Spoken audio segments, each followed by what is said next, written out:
مومنوں پڑھتے رہو تم اپنے آقا پر درود، ہے فرشتوں کا وظیفہ الصلاۃ والسلام۔ حضرات گرامی، ہم نے قرآن پاک کی آیت پاک جو پڑھی ہے، کلو نفس ذائقۃ الموت، ہر نفس کو موت کا مزہ چکھنا ہے۔ یہ کرونا گیا، کرونا کے بعد میں لفظ کرونا نے ہم کو ایک پیغام دیا ہے، اور وہ کیا پیغام دیا ہے وہ آپ سماعت کیجیے۔ کرونا کا لفظ جب آتا ہے تو وہ دور لوگوں کے نظروں کے سامنے آ جاتا ہے کہ ایک محدود دیوار کے اندر اپنے آپ کو لوگ رکھتے تھے۔ ہم سب محدود دیواروں میں رہتے تھے، یہاں تک کہ 5 وقتہ نمازیں بھی صحیح انداز سے ہر ایک کو مسجدوں میں پڑھنے کا موقع نہ ملا۔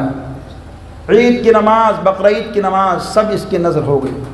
یہ سب کو معلوم ہے، پوری دنیا کا ماحول ایسا تھا، نفسی نفسی کا عالم تھا، لگتا تھا کہ یہ قیامت صغریٰ قائم ہو گئی ہے۔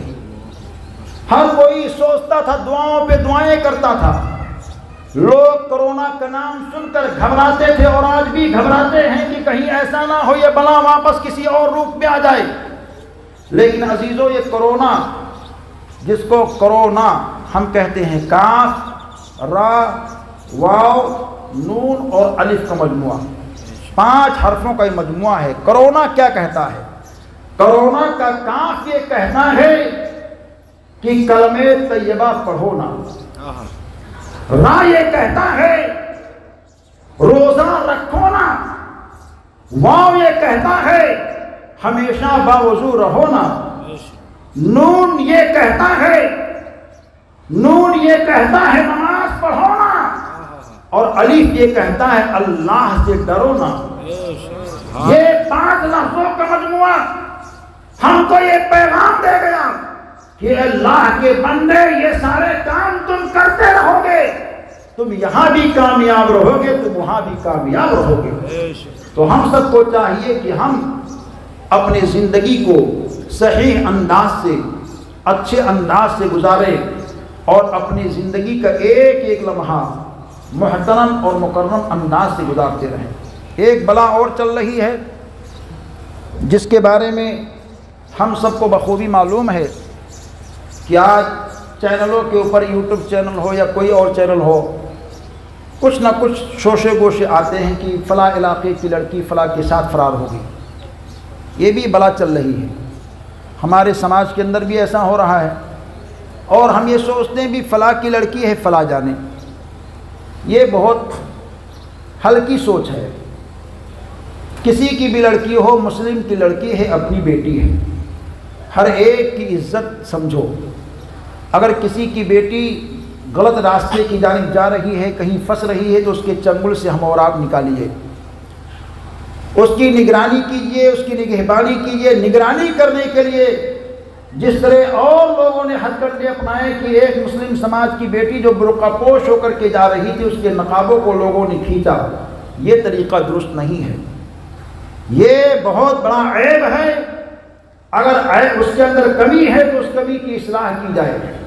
اور اس میں سب سے زیادہ بڑی غلطیاں جو ہوتی ہیں وہ ماں باپ کی ہوتی ہے، کہ ماں باپ کی لاپرواہی اور ان کی تساہلی کی وجہ سے ایسے حرکتیں ہوتی ہیں، اور ساری چیزوں کی خبر ماں کو رہتی ہے۔ ماں کچھ باتیں اس کے باپ سے چھپایا کرتی ہے۔ ان لڑکیوں کو کیا معلوم کہ مذہب اسلام نے لڑکیوں کو کیا دیا؟ لڑکیاں ماری جا رہی تھیں آقا کائنات کی آمد سے پہلے، زندہ ان کو دفن کیا جا رہا تھا، گلے کو دبایا جا رہا تھا، لڑکیوں کو جینے کا شعور نہیں دیا جا رہا تھا۔ وہ تو آقا بتہا ہے کہ مدینے کے تاجدار آئے تو دونوں عالم کے سرکار نے فرمایا، اے میرے چاہنے والوں، یہ لڑکیاں زحمت نہیں ہیں بلکہ یہ لڑکیاں اللہ کی رحمت ہیں۔ ہم سب کے آقا دونوں عالم کے سرکار نے لڑکیوں کو رحمت بنایا ہے۔ لڑکی کم سن ہے تو ماں باپ کے لیے جنت کا ذریعہ ہے، لڑکی بیوی بن جائے تو شوہر کے لیے جنت کا ذریعہ ہے، اور وہی لڑکی ماں بن جائے تو اولاد کے لیے جنت کا ذریعہ ہے۔ ان لڑکیوں کو ہم بہت ہی حفظ و امان کے ساتھ رکھیں، اپنے بیٹوں کی بھی نگرانی کیجیے، بیٹیوں کی بھی نگرانی کیجیے۔ ہمارا مذہب یہ نہیں کہتا کہ کسی سماج کی بیٹی کو لے آؤ، ہر انسان کی عزت ہوتی ہے، ہر انسان کی عزت ہوتی، کسی بھی سماج کی بیٹی ہو، بیٹی بیٹی ہے، ہر بیٹی کی قدر کرو، اپنی نگاہوں کی حفاظت کرو، اور اپنے قوم اور اپنے سماج کی بیٹیوں سے رشتہ اور ناطہ کرو، تاکہ زیادہ جھنجھٹ میں پڑنے کی نوبت بھی نہ آئے، اور اپنے قوم کی بہن بیٹیوں کی عزتوں کا خیال رکھو۔ حضرات، حالات بہت ناگفتہ بے ہیں، اشارے میں، بلکہ کچھ کھل کر کے باتیں ہم نے آپ کے سامنے رکھی ہے۔ ہم سب کو مرنا ہے تو مرو تو ایمان کے ساتھ مرو، مرو تو قرآن کی تعلیم کے ساتھ مرو، مرو تو محبت مصطفیٰ کے ساتھ مرو۔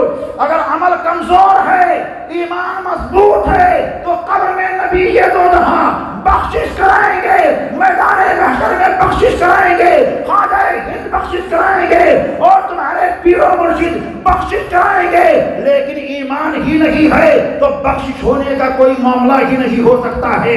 سب سے پہلے ایمان کو مضبوط کیجئے، عقیدے کو مضبوط کیجئے، اور اس کے بعد عمل کی کھیتی کو ہری اور بھری کیجئے۔ عمل کی کھیتی ایمان کے ساتھ ہری بھری رہے گی تو آپ یہاں بھی کامیاب رہیں گے، آپ وہاں بھی کامیاب رہیں گے۔